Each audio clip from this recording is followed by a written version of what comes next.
Hola, ¿qué tal? Buenas de nuevo.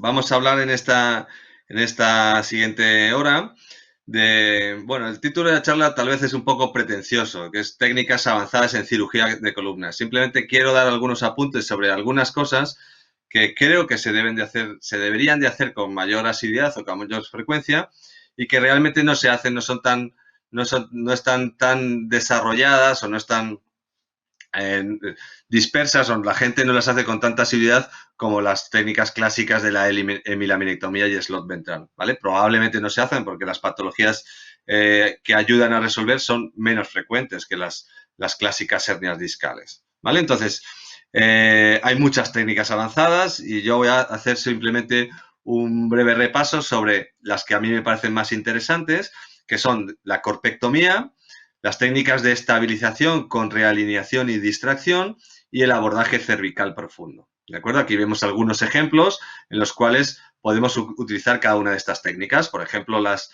de realineación en malformaciones vertebrales complejas, por ejemplo, o la distracción en pacientes con colapsos del espacio intervertebral, las corpectomías en pacientes como este de aquí con lesiones discales muy crónicas o el abordaje cervical profundo pues en lesiones que afectan a la unión cérvico-torácico.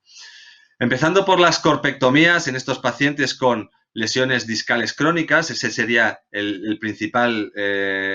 nuestro principal foco de atención a la que tenemos que dirigir este tipo de técnicas, es en pacientes que tienen estas protrusiones que tradicionalmente se han llamado hernias Hansen tipo 2, en las cuales había una degeneración discal sin salida del núcleo pulposo a través del anillo fibroso, ¿vale? Simplemente protruía, no se extruía, que es la típica hernia de pacientes condrodistróficos.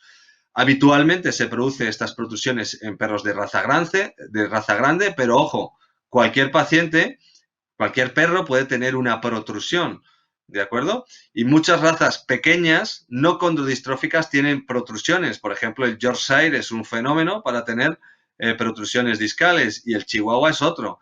Es más frecuente que veamos protrusiones en estos perros que las clásicas extrusiones de bulldog francés, bulldog inglés, pequinés o tekel.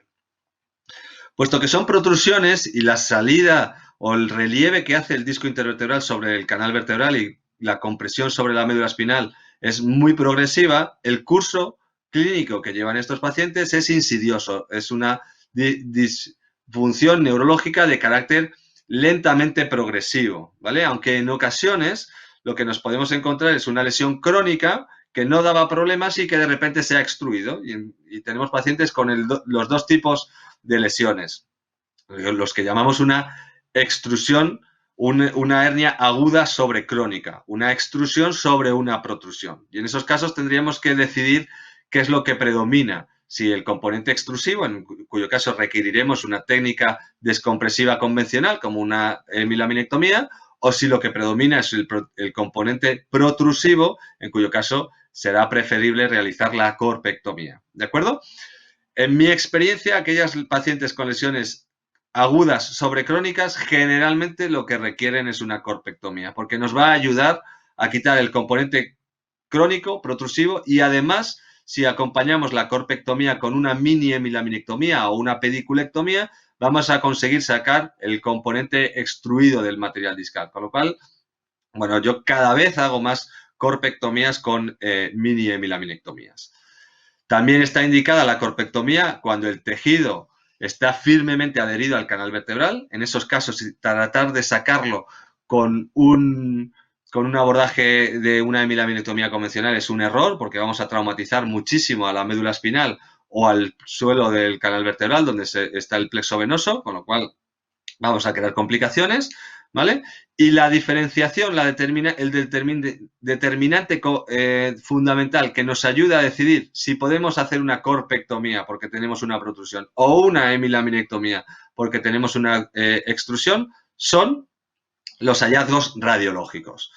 Y en ese aspecto hay que mencionar un par de artículos que se han descrito recientemente, creo que en 2017 o 2018, y que hablan de las características por imagen de las extrusiones discales versus las protrusiones discales. Entonces, lo que han visto estos investigadores es que las lesiones que están lateralizadas, las que se desplazan de la línea media del canal vertebral, habitualmente son extrusiones, ¿vale? Como por ejemplo vemos en este tag de aquí, en el cual el material discal se dispersa hacia un lado del canal vertebral. O en este caso en el cual el material discal está directamente por encima de la médula espinal. Esto no es una protrusión, sino que es una extrusión.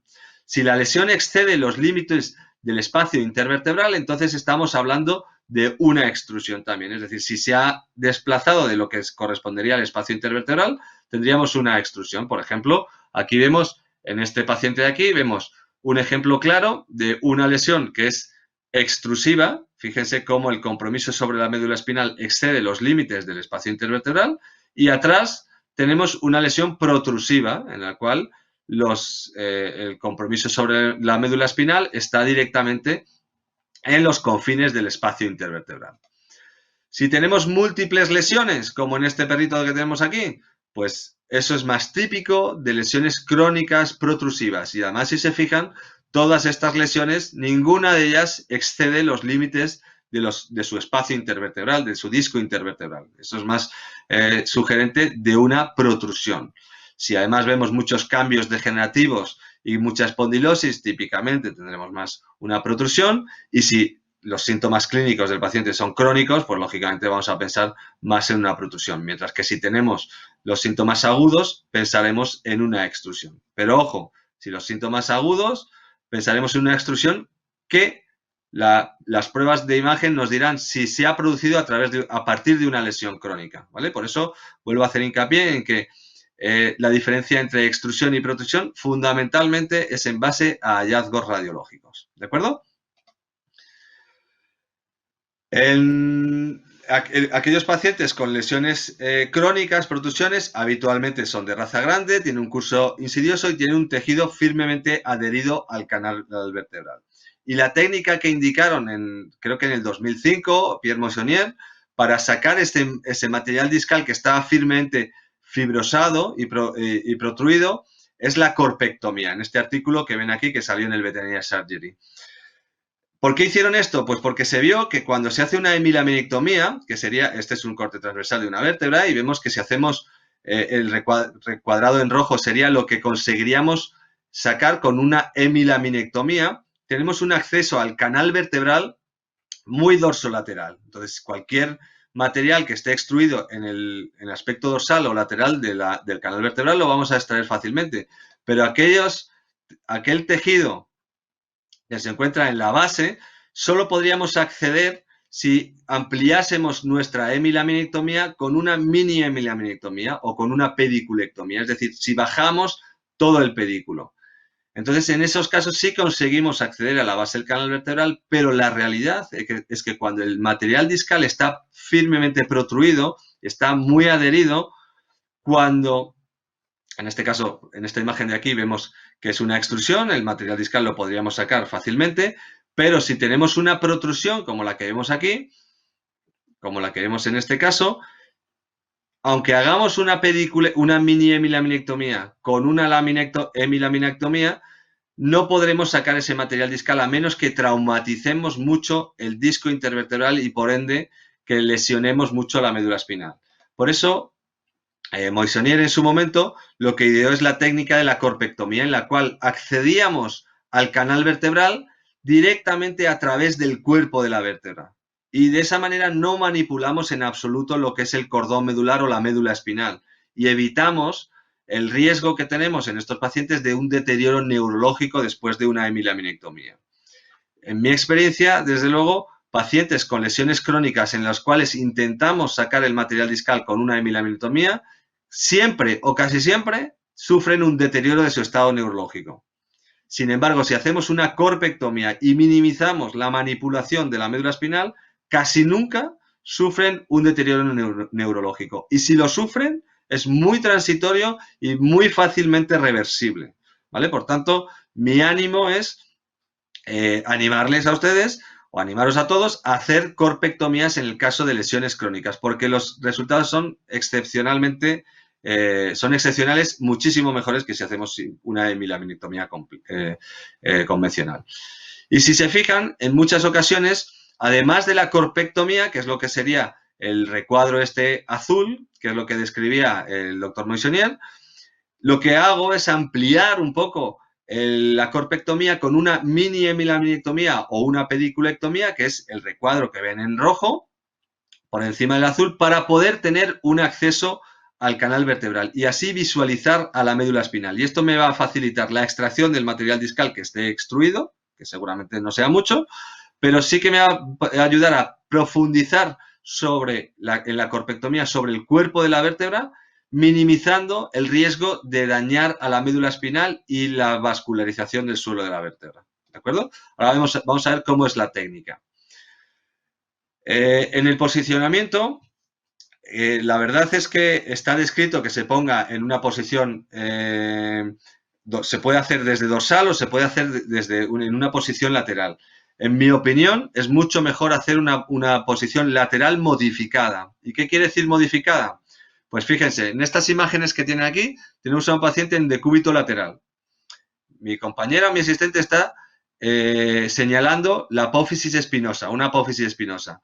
Si hacemos un decúbito lateral, pero modificado, en el cual los miembros torácicos están como en external, mientras que los miembros pélvicos están en lateral, vemos que la apófisis espinosa ha rotado un poco hacia el lado en el que se encuentra el cirujano, que será el lado izquierdo del paciente, en este caso porque queramos acceder por el lado izquierdo y, por tanto, eso nos va a facilitar al hacer la corpectomía. ¿Vale? Entonces, a mí me parece esencial posicionar bien a los pacientes de cúbito lateral modificado, como vemos aquí en esta imagen de la derecha, con los miembros torácicos estirados cranealmente, apoyados sobre el esternón, y los miembros pélvicos estirados caudalmente. Y al paciente llevarlo hacia el borde de la mesa. ¿De acuerdo? Una vez localizamos las apófisis espinosas, tenemos que localizar también los procesos articulares, ¿vale? En pacientes que no son muy gordos los podemos palpar. A ver si pasa a la siguiente imagen. Aquí estaremos palpando el proceso articular con un paciente en decúbito lateral puro y aquí en un decúbito lateral modificado que, como ven, nos facilita un poquito el acceso, ¿vale? Entonces, localizamos nuestro punto de incisión.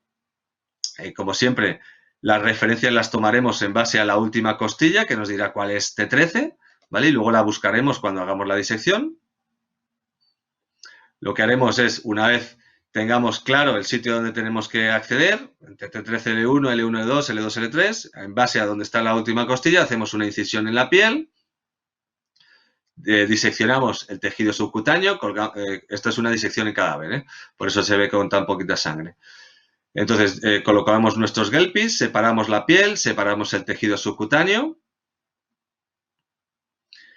Nos vamos a encontrar una primera fascia, ¿vale? Es una fascia lumbar, que a veces cuando la cortamos, si el paciente está muy gordo, nos podemos encontrar una nueva capa de grasa antes de llegar a la fascia puramente muscular. ¿De acuerdo? Una vez llegamos a la fascia muscular, nosotros vamos palpando nuestros procesos articulares, incidimos sobre el punto donde creemos que está los procesos articulares de la articulación en cuestión donde queramos abordar, hacemos nuestra incisión sobre la fascia muscular, con una disección más o menos Roma, es decir, ponemos las puntas de unas tijeras de Metzenbaum, vamos recortando las inserciones musculares sobre los procesos articulares, liberamos los procesos articulares y con un elevador de periósteo, con un Freeman, lo que hacemos es desinsertamos todas las inserciones musculares sobre las apófisis espinosas y los procesos articulares y el pedículo, de tal manera que nos va a permitir identificar nuestros procesos articulares, este relieve de aquí, que sería el proceso accesorio, y si nos vamos suficientemente ventral, veremos los pedículos, el disco intervertebral, y en el caso de las vértebras torácicas veremos la costilla, o la palparemos para tomar referencias, o las apófisis transversas en el caso de las vértebras lumbares. Bien, entonces una vez hayamos identificado cuál es nuestro espacio intervertebral donde tenemos que acceder, lo que hacemos es desinsertamos el músculo longissimus que se une al proceso accesorio, ¿vale? Aquí, por ejemplo, pueden ver la inserción del longissimus sobre el proceso accesorio, lo cortamos, aquí es útil que lo hagamos después de haberlo cauterizado con un bisturí bipolar, y empezamos el fresado sobre el cuerpo de la vértebra, ¿vale? En una hemilaminectomía convencional lo que haríamos es fresar los procesos articulares, esta estructura de aquí. Pero, sin embargo, en una corpectomía lo que tenemos que hacer es fresar cuerpo de la vértebra. Entonces nos vamos a ir por debajo del proceso accesorio, ¿vale? Y aquí les tengo que dar un pequeño truco que yo sigo, y es, como a mí me gusta hacer las corpectomías lo más pequeñitas posibles, lo menos altas posibles, y me gusta visualizar el canal vertebral para saber cuánto de profundo estoy llegando en el canal vertebral, lo que hago es una mini hemilaminectomía que va a dirigir la profundidad y la dirección de la corpectomía. Y para hacer esa mini hemilaminectomía lo que hago es empiezo fresando el proceso accesorio craneal, de la vértebra craneal. De esa manera, freso ese proceso accesorio, le tenemos aquí, voy fresando ese proceso accesorio, primero craneal, busco la salida de las raíces nerviosas, ¿de acuerdo? Aquí estamos con un ganchito en el cual veo la salida de las raíces nerviosas, freso, tomando la referencia del suelo del canal vertebral que vendrá por aquí, freso el cuerpo vertebral caudal y luego uno ambas mini hemilaminectomías, ¿vale? Entonces, una vez he realizado esto, vemos nuestras raíces nerviosas, consigo ver el suelo del canal vertebral, vemos la raíz nerviosa y veo el disco intervertebral. Y a partir de aquí puedo profundizar todo lo necesario en mi corpectomía, ¿de acuerdo? Sencillamente porque voy a ver cuánto de relieve tiene ese disco intervertebral sobre el canal vertebral y yo voy a poder profundizar sin riesgo de hacer una corpectomía demasiado amplia que me dé inestabilidad. Y además con la ventaja de que el ver la raíz nerviosa durante todo ese fresado, aunque pues lógicamente tienes que ser más delicado porque la puedes lesionar, pero el hecho de que la puedas ver te ayuda a preservarla, te ayuda a poder fresar con mayor tranquilidad, ¿de acuerdo? Entonces fresamos en profundidad sobre el cuerpo vertebral, viendo hasta dónde necesitamos retirar ese disco intervertebral protruido, ¿de acuerdo? Y acabamos con una imagen como esta, en la cual he seccionado la raíz nerviosa. Esto es un cadáver, así que no hay problema. Lo he seccionado sencillamente para que vean perfectamente cómo se encuentra el suelo del canal vertebral y la médula espinal por encima. Aquí estamos viendo el aspecto ventral de la médula espinal. En una hemilaminectomía estaríamos fresando por aquí arriba y lo que veríamos es el aspecto dorsal de la médula espinal. Pero aquí vemos la parte ventral de la médula espinal, vemos el suelo del canal vertebral, el cuerpo de la vértebra parcialmente fresado, el disco intervertebral fresado y con un ganchito yo puedo buscar por el suelo del canal vertebral a ver si hay más relieve del disco intervertebral. Cuando deje de ver ese relieve del disco intervertebral, pues entonces no prosigo con la corpectomía. ¿De acuerdo?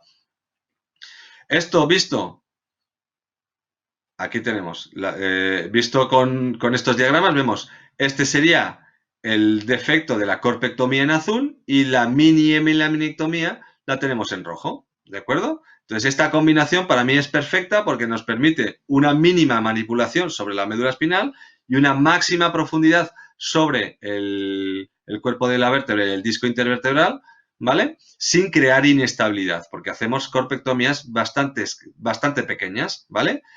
Aquí, por ejemplo, vemos un ejemplo en el cual hemos fresado ese cuerpo de la vértebra y también el pedículo. ¿Le ven aquí? ¿Vale? En esta otra imagen sería una reconstrucción tridimensional.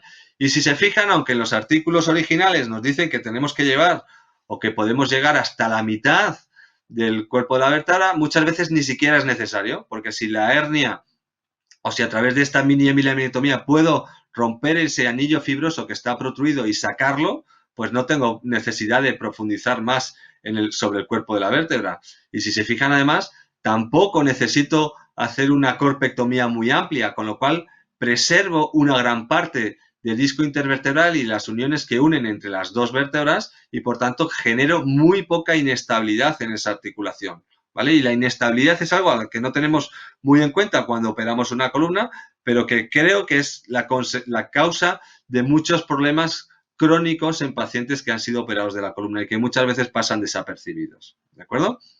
Aquí tenemos otro ejemplo con una corpectomía aún menor. ¿Vale? Es una corpectomía muy pequeñita, pero que sin duda nos ha permitido acceder al suelo del canal vertebral y retirar de manera muy poco traumática para la médula espinal todo el material discal que estaba fibrosado y que estaba protruido. ¿De acuerdo?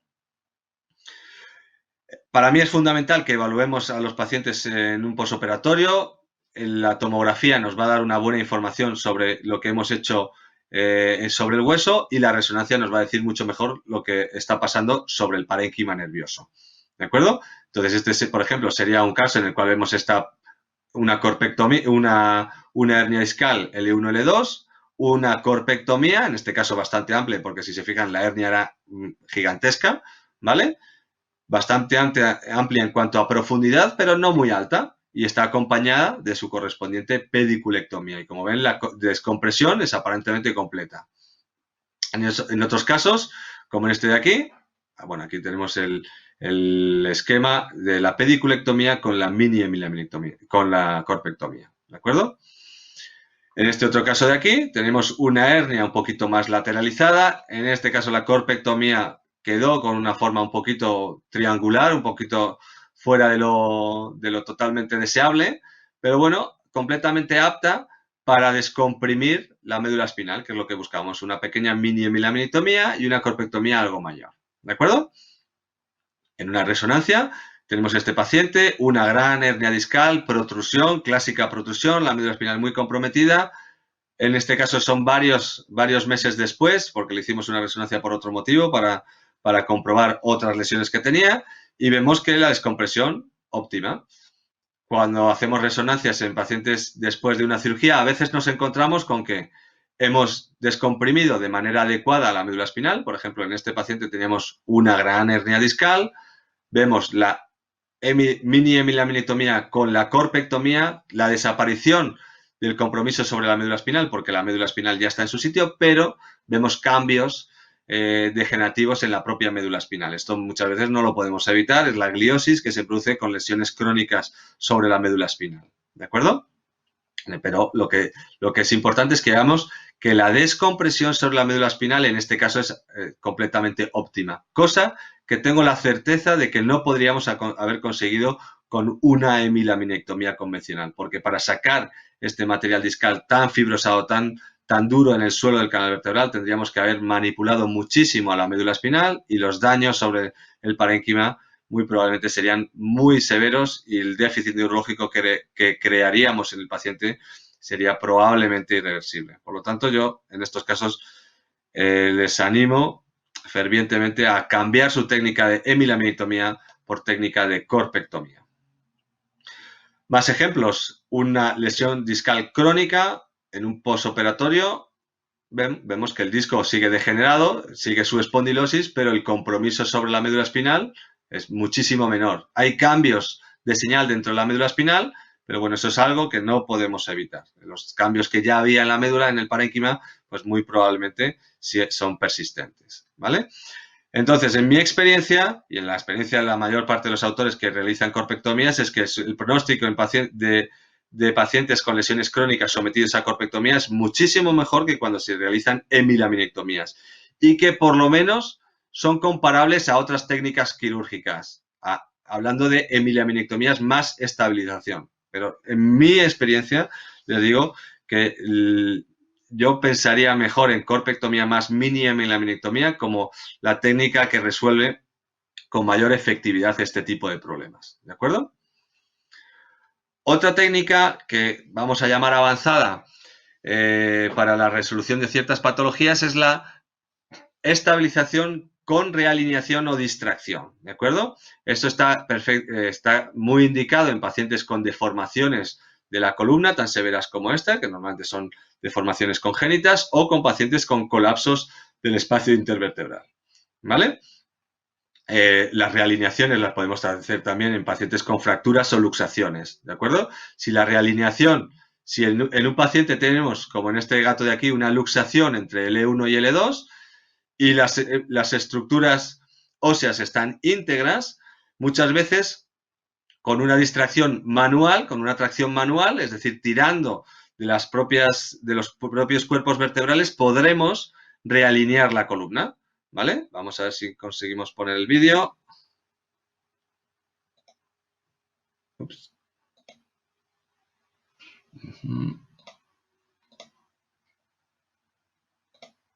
Bueno, parece que el vídeo no funciona. Vamos a ver cómo quedaría. Bueno, en este caso, simplemente lo que tienen que tener en cuenta es que cuando hacemos una tracción con las puntas de los cangrejos o las pinzas de punta a punta, lo que hacemos es que tenemos que agarrar los cuerpos vertebrales de la vértebra craneal y la vértebra caudal y dirigirlos, ¿vale? Para que se realineen, para que se recoloquen. Y en particular lo que tenemos que vigilar es que los procesos articulares se rearticulen nuevamente. Eso es lo que nos va a ayudar a saber que la articulación vuelve a estar alineada, ¿de acuerdo? Como en este caso de aquí, una luxación entre T13 y L1, pues aquí tenemos la rearticulación y la fijación con tornillos, ¿de acuerdo? La otra técnica, si no lo podemos hacer de manera manual, es la distracción, en la cual utilizamos pues, elementos un poquito más sofisticados que este distractor de la Edad Media, y ese elemento es un distractor de tipo Caspar, en el cual el componente fundamental es este que vemos aquí, en el cual vamos a insertar unos vástagos que nos van a ayudar a realizar esa distracción. Que esos vástagos, esos implantes, van a ir siempre sobre un cuerpo vertebral, porque es el elemento más sólido de una vértebra. ¿De acuerdo? Fíjense, tanto en las vértebras cervicales como en las vértebras torácicas o lumbares, los elementos sólidos donde se aceptan bien los implantes, donde tenemos un suficiente hueso para aceptar un distractor o cualquier tipo de implante, son el cuerpo vertebral. ¿De acuerdo? Entonces, siempre que coloquemos un implante de tracción, lo tenemos que colocar en un implante, en un elemento sólido, en un hueso sólido. Y la parte más sólida del cuerpo de las vértebras es el cuerpo vertebral. Así que es ahí donde tendremos que colocar esos implantes de tracción. ¿Vale? Entonces, en este caso vemos una vista dorsal, procesos articulares, apófisis espinosas, colocamos los implantes de tracción, que pueden ser estos pins que vienen con el equipo o que se compran de distintas longitudes, pero que pertenecen al equipo del distractor de Caspar, o bien son agujas roscadas de un diámetro adecuado. Entonces, una vez colocamos esos implantes de tracción, el siguiente paso es colocar el distractor, ¿vale? Y una vez colocamos el distractor, sencillamente tenemos que darle a la manivela que tiene, que lo que nos ayuda es a separar esos implantes de tracción y, por tanto, a separar las vértebras, ¿de acuerdo? Bien, aquí tenemos otro ejemplo, un distractor colocado en un paciente en el cual le hemos fijado la articulación con una placa bloqueada, porque en este caso, este ejemplo que veíamos antes, un colapso del espacio intervertebral como consecuencia de una discospondilitis. Si queremos mantener esas vértebras separadas o distraídas, tendremos que fijarlo. Bueno, y en este caso hemos utilizado una placa bloqueada, pero podríamos haber utilizado alguna otra técnica. ¿De acuerdo? En este otro vídeo, a ver si lo podemos ver.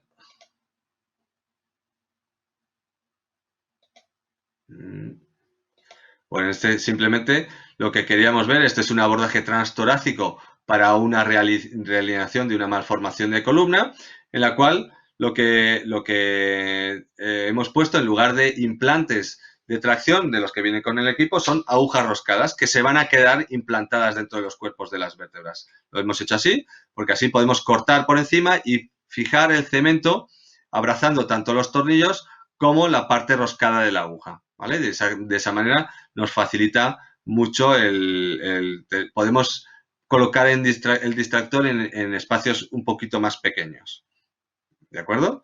Aquí sería con el distractor colocado y aquí con el distractor, si ven, un poco separado, ya le hemos dado a la rosca, hemos separado los dos pies del distractor y se ve como tenemos la vértebra, la columna más recta. Vemos aquí una inicial y aquí final, ¿vale? Aquí sería el estadio final, preparando el espacio para colocar el cemento óseo que se tendrá que fijar a esas agujas roscadas y a los tornillos y que luego cortaremos por encima, ¿de acuerdo? Y el resto se quedará ahí, ¿de acuerdo? Nuevamente, aquí tenemos un pequeño vídeo, pero creo que no lo vamos a poder ver. Bueno, no es imprescindible. Básicamente con esto lo que conseguimos es esta realineación, ¿vale? En este caso colocamos nuestros implantes en los extremos, ¿de acuerdo? Hacemos la distracción, se estira un poco la columna, ¿vale? Y luego colocamos el cemento para mantener todo esto en posición, ¿de acuerdo? Entonces, para esto, para la realización de esta técnica es fundamental o es esencial ese distractor de tipo Caspar. Ese distractor de tipo Caspar lo podemos también utilizar para hacer una distracción de otras vértebras. Por ejemplo, en este caso de aquí vemos una clásica imagen de una hernia discal cervical entre C4 y C5 con un relieve dorsal del disco intervertebral, pero en un estudio dinámico vemos que en la flexión además esta articulación es inestable y por tanto queríamos buscar algo más que una descompresión mecánica, es decir, en este caso solo el slot ventral consideramos que no era suficiente para mantener la estabilidad de la articulación, porque de hecho si hacemos un slot ventral y quitamos el disco intervertebral, probablemente la inestabilidad se agravaría. Entonces, lo que decidimos en este caso es colocar un espaciador, en este caso es una celdilla de titanio, y fijar la articulación con una placa bloqueada. Y una vez fija, vemos que aunque hagamos una flexión de la cabeza, la articulación no se colapsa, ¿de acuerdo? Entonces, en estos casos, pues a mí me parece que es una técnica ideal. Y para poder colocar esa celdilla de titanio hay que separar las vértebras. Y normalmente con una tracción manual o con un asistente que ayude a separar, no conseguimos la misma distracción que con el distractor vertebral, en cuyo caso tendríamos que colocar un implante, uno de los implantes de tracción en la vértebra craneal y otro en la vértebra caudal y sencillamente ir dándole a la rosquita que tiene el distractor para que se vayan separando las vértebras, colocamos la celdilla se queda impactada y entonces ya quitamos el distractor y colocamos los implantes y la placa bloqueada, ¿de acuerdo? Esa sería una técnica muy, muy sencilla. Por último, vamos a hablar del abordaje cervical profundo, que es una técnica súper sencilla que utilizamos en lesiones que afectan a la unión cráneo cérvico-torácico, ¿vale? Como pueden ver cuando vamos a acceder al aspecto ventral de los cuerpos vertebrales de C6 y C7, si tenemos un paciente con un tórax profundo, vemos que el manubrio nos va a dificultar mucho el acceder a esa región, ¿vale? Pues entonces la técnica más sencilla para acceder a ese punto es directamente quitar el manubrio, pero no quitarlo de manera completa, es decir, no retirarlo de manera permanente, no hacer una manubriectomía, sino mejor hacer una manubriotomía, que para eso lo que hacemos es seccionar el manubrio en la línea media, ¿de acuerdo? Ese acceso está indicado para las hernias discales C6, C7, C7, T1, T1 y T2, ¿vale? Para acceder a fracturas o luxaciones o para tratamiento de discospondilitis cuando queremos fijar un paciente con una luxación como consecuencia de una discospondilitis, como en este perrito que vemos aquí, ¿vale? Entonces, en estos casos, lo que hacemos, bueno, es una técnica que he descrito hace muy poquito, ha salido publicada en el Veterinary Surgery de este año y, bueno, sencillamente no es muy novedosa porque lo que hacemos es colocamos al paciente en decúbito external como si fuese para hacer un slot ventral convencional, hacemos una incisión en la línea media sobre la piel, exponemos la musculatura cervical, en este caso pues enseguida vemos los músculos esternocefálicos que diseccionamos hasta su unión en el esternón, separamos los músculos pectorales superficiales y profundos de su inserción sobre el manubrio esternal, yo lo recomiendo hacer con un electrobisturí, con un monopolar, ¿vale? Evitamos muchísimos sangrados, liberamos toda la base del manubrio esternal y lo seccionamos con una sierra oscilante, ¿vale? Con una sierra oscilante convencional, ayudándonos con un dedo por debajo del manubrio para evitar lesionar las estructuras que están en el mediastino, ¿de acuerdo? Si una vez hemos seccionado ese manubrio, colocamos unos gelpis que nos sobre el manubrio que nos ayudan a separar ambos lados del manubrio.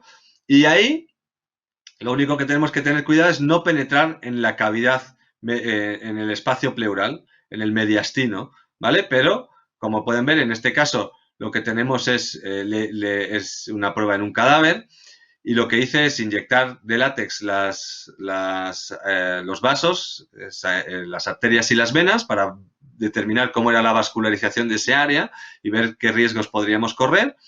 Y luego inyecté aire en el pulmón, ¿vale? Con una jeringa inyecté 200 mililitros de aire. Y lo que vemos es que haciendo la manubriotomía, separando el manubrio en la línea media, la cavidad mediastínica permanecía íntegra, no la lacerábamos, no la lesionábamos y por tanto el riesgo de crear un neumotórax es mínimo, ¿vale? Yo he realizado esta técnica muchas veces y la realidad es que nunca he tenido un neumotórax como consecuencia de abrir el esternón, porque no he penetrado en la cavidad torácica.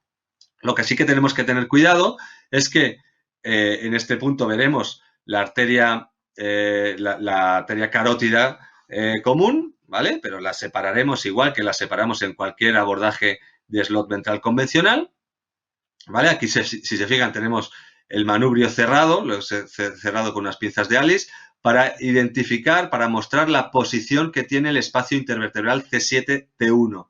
En este caso, si quisiéramos fresar y liberar toda la musculatura, todos los músculos largos del cuello sobre los cuerpos de las vértebras, pues el manubrio la verdad es que nos lo dificulta mucho y tenemos un acceso realmente incómodo. Si levantamos ese manubrio, lo que nos encontramos es que el acceso es mucho más sencillo, pero tenemos que tener cuidado con esta arteria carótida común, que la vamos a retraer hacia nosotros, hacia el lado del cirujano, y el tronco brachiocefálico, ¿vale? Y su unión con la torácica interna, ¿vale? La torácica interna realmente, en este caso la vemos porque he ampliado un poquito la disección, pero con la disección del manubrio, con la manubriotomía, realmente como mucho veremos ese tronco brachicefálico, ¿vale? Entonces, ese tronco brachiocefálico simplemente lo tenemos que separar como separamos la arteria carótida común. Y es muy raro que lo lesionemos. Yo particularmente no le he lesionado jamás, ¿vale? Ese tronco brachiocefálico, recordad que es la conexión, es el que da lugar